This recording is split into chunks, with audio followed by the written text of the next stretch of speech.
আদালত অ্যাডমিটেডলি বলেছে ট্রাস্টের মানি স্পেন্ড হয় নাই। ক্রিমিনাল প্র্যাকটিসে, ক্রিমিনাল লতে প্রিজাম্পশনের কোনো স্থান নেই। সাবেক প্রধানমন্ত্রী দেশনেত্রী বেগম খালেদা জিয়াকে 2018 সনে জিয়া অরফানেজ ট্রাস্ট কেসে ইলিগেলি কনভিকশন দিয়েছিলেন 5 বছরের।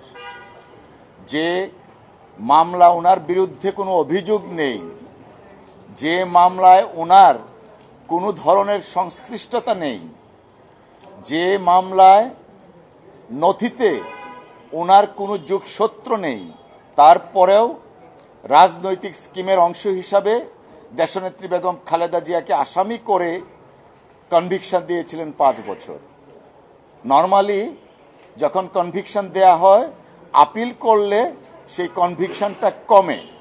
আমাদের পাক ভারত উপমহাদেশের ইতিহাসে এমন দৃষ্টান্ত নেই যে 5 বছরের কনভিকশন ডাবল হয়ে গেছে। সেটা শুধুমাত্র একমাত্র দেশনেত্রী বেগম খালেদা জিয়ার ক্ষেত্রে হয়েছিল। তখন একটা রাজনৈতিক স্কিম ছিল, রাজনৈতিক স্কিমটা যেন দেশনেত্রী বেগম খালেদা জিয়া 2018 সনের পার্লামেন্ট ইলেকশনে পার্টিসিপেট না করতে পারেন। সে কারণে পলাতক ফ্যাসিস্ট রেজিম শেখ হাসিনার নেতৃত্বে এবং প্রত্যক্ষ তত্ত্বাবধানে আদালতকে ব্যবহারের মাধ্যমে বেগম খালেদা জিয়াকে 5 বছরের সাজা দেওয়া হয়, পরবর্তীতে সেটা 10 বছর করা হয়। আমরা সেই সাজার বিরুদ্ধে মহামান্য সুপ্রিম কোর্টের অ্যাপিলেট ডিভিশনে আপিল দায়ের করি। ইতিপূর্বে আমরা গত 11 নভেম্বর অ্যাপিল দায়েরের পরে লিভ গ্রান্ট হয়, মহামান্য আদালত লিভ দেন। আজকে আপিলের পূর্ণাঙ্গ শুনানি শুরু হয়েছে। আপনারা দেখেছেন সকাল থেকে আমরা শুনানি শুরু করেছি এবং কত ইলিগালি দেশনেত্রী বেগম খালেদা জিয়াকে সাজা দেওয়া হয়েছে সেটা আমরা উপস্থাপন করেছি। যে ট্রাস্ট নিয়ে মামলা, সেই ট্রাস্টে দেশনেত্রী বেগম খালেদা জিয়া ট্রাস্টি না, সেটেলর না, নাথিং এজ সাচ। আদালত অ্যাডমিটেডলি বলেছে ট্রাস্টের মানি স্পেন্ড হয় নাই, অর্থাৎ এই ট্রাস্টে যে টাকা ছিল 2,33 লক্ষ টাকা, সেই টাকা থেকে শুধুমাত্র 40 লক্ষ টাকা দিয়ে বগুড়ার গাবতলীতে একটা প্রপার্টি কেনা হয়েছিল ট্রাস্টের জন্য। এরপরে আর কোনো একটা টাকাও ইউজ করা হয়নি। অথচ পলাতক শেখ হাসিনা সংসদে দাঁড়িয়ে বলতেন বেগম খালেদা জিয়া এতিমের টাকা মেরে খেয়েছেন, তার ভাষায়।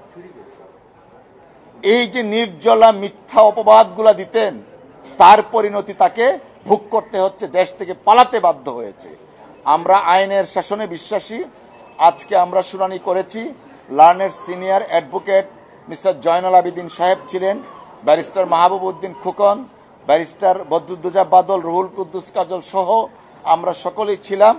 আগামীকাল আবার শুনানি অব্যাহত থাকবে। আমরা আশা করছি দেশনেত্রী বেগম খালেদা জিয়া ন্যায় বিচার পাবেন। 1991 সনে আমির অফ কুয়েতের আমির এই টাকাটা দিয়েছিলেন জিয়াউর রহমান সাহেবের নামে একটা ট্রাস্ট খোলার জন্য, অরফানেজ ট্রাস্ট খোলার জন্য। সেই টাকাটা তখন যেহেতু অরফানেজ ট্রাস্টের অ্যাকাউন্টটা ছিল না, তখন প্রাইম মিনিস্টারের অরফানেজ ট্রাস্টে টাকাটা জমা হয়। পরবর্তীতে এই টাকাটা অরফানেজ ট্রাস্টে ট্রান্সফার করা হয় এবং এই ট্রান্সফারকৃত টাকা এখন পর্যন্ত আনইউজড আছে, আদার দেন 40 লক্ষ টাকা। এবং এই টাকা বেড়ে এখন বোধহয় প্রায় 8 কোটি 9 কোটি টাকা ব্যাংকে গচ্ছিত আছে। একটা টাকাও তসরুপ করা হয়নি। যদিও পতিত স্বৈরাচারের প্রধান পলাতক শেখ হাসিনা জাতিকে বিভ্রান্ত করার জন্য আপনাদের মিডিয়াকে ব্যবহার করে দেশনেত্রী বেগম খালেদা জিয়ার বিরুদ্ধে অনেক ধরনের মিথ্যাচার করেছেন, অপবাদ দিয়েছেন, যা আইনগতভাবে কোনো কিছুই ছিল না। মহামান্য সুপ্রিম কোর্টের হাইকোর্ট ডিভিশন ওনার সাজা বহাল এবং এনহ্যান্সমেন্ট করার ক্ষেত্রে সবসময় ইউজ করেছেন একটা শব্দ, প্রিজাম্পশন। অর্থাৎ প্রিজাম্পশনের বাংলাটা কি? ধারণা, অনুমান নির্ভর একটা সাজা দেয়া হয়েছে, যা ওনারা প্রিজাম্পশন করছেন দেশনেত্রী বেগম খালেদা জিয়ার সংশ্লিষ্টতা থাকতে পারে। ক্রিমিনাল প্র্যাকটিসে, ক্রিমিনাল লতে প্রিজাম্পশনের কোনো স্থান নেই। সবকিছু প্রমাণ করতে হয় বিয়ন্ড রিজনেবল ডাউট। ট্রাস্টে দেশনেত্রী বেগম খালেদা জিয়া সেটেলর না, ট্রাস্টি না, ওনার নামে কোনো চেক ইস্যু হয় নাই, ওনার কোথাও কোনো সিগনেচার নেই।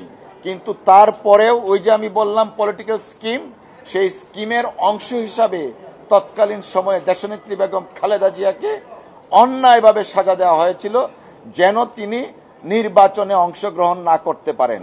কারণটা ছিল হলো ফ্যাসিজমকে দীর্ঘায়িত করার জন্যই এই কাজগুলো করা হয়েছিল। ধন্যবাদ।